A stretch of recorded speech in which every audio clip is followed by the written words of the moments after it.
Greetings, family.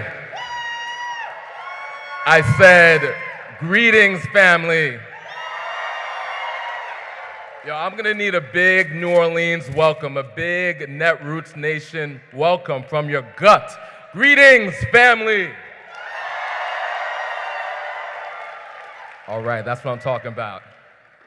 Well, good night and welcome, welcome, welcome to Netroots Nation 2018. Props and love to our TBC, To Be Continued brass band. Weren't they amazing? Give it up to the To Be Continued brass band and the Black Feather Mardi Gras Indians. Get up for them. That's great. Second Lines have been have a great history of joyful resistance in New Orleans, and we're so proud to open Netroots Nation today with them. I want to acknowledge the people of New Orleans for welcoming us to this glorious and magical city, and I want to lift up our city's new progressive mayor, Mayor LaToya Cantrell, and city councilors Jay Banks and Sidney Nguyen, all of whom the WFP's local branch here in New Orleans worked hard to elect, and I want to give it up for our local branch. So again, my name is Maurice Mitchell, and I'd like to welcome you on behalf of Marlene and Michael Mitchell, my parents, who are proud immigrants from the Caribbean.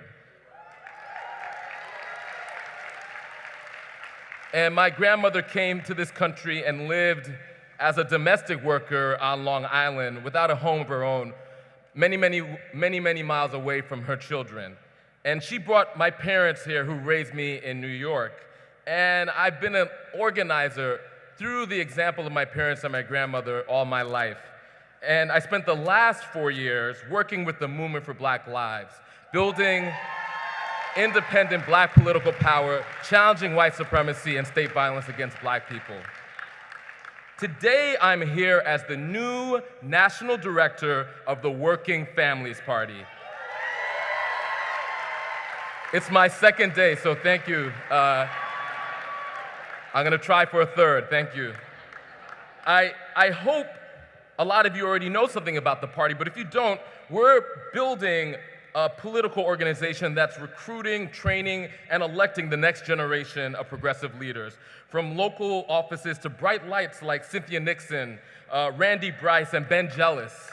And yeah, clap it up for them. We need to get them elected. And we're building a political home for everyone who wants our nation to work for the many, not the few.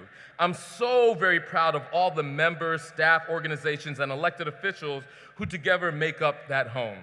With your help, we're going to bring it to a whole new level together. But I didn't come here to talk about WFP. Now, I want you for a second to just look at us. Look to your left and to your right. Look at your brothers and sisters. Now, I want to talk briefly about what I feel is a sacred trust for everybody in this room. I want to talk about three things. I want to talk about what's at stake, what's possible, and the bridge between those things, an uncommon solidarity. So what's at stake?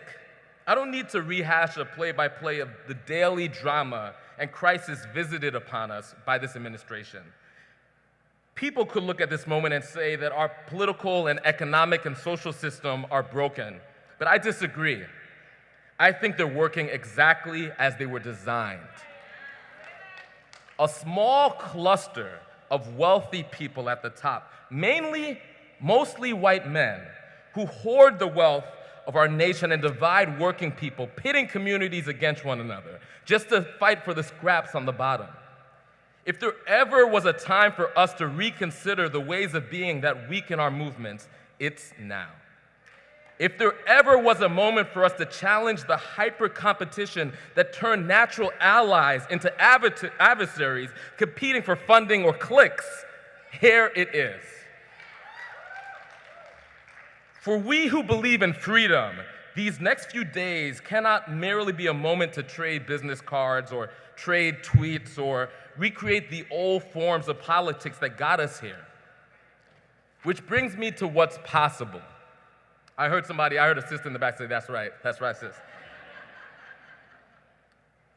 What if in the midst of all this, we form a new kind of politics rooted in the compassion, grace, solidarity, and fierce urgency of now?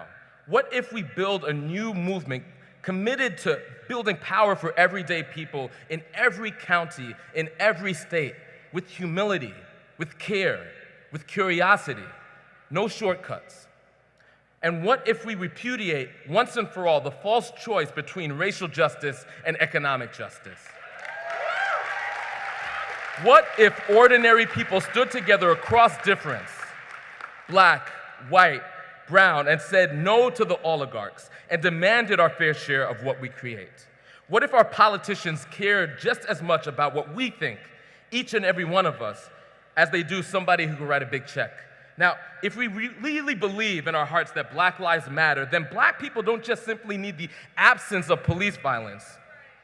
We need the presence of joy. The presence of joy and possibility.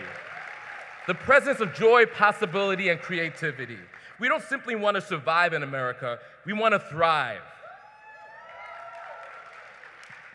Family, aren't we brilliant, gorgeous, creative, and compassionate enough to believe that this kind of politics and this world is possible?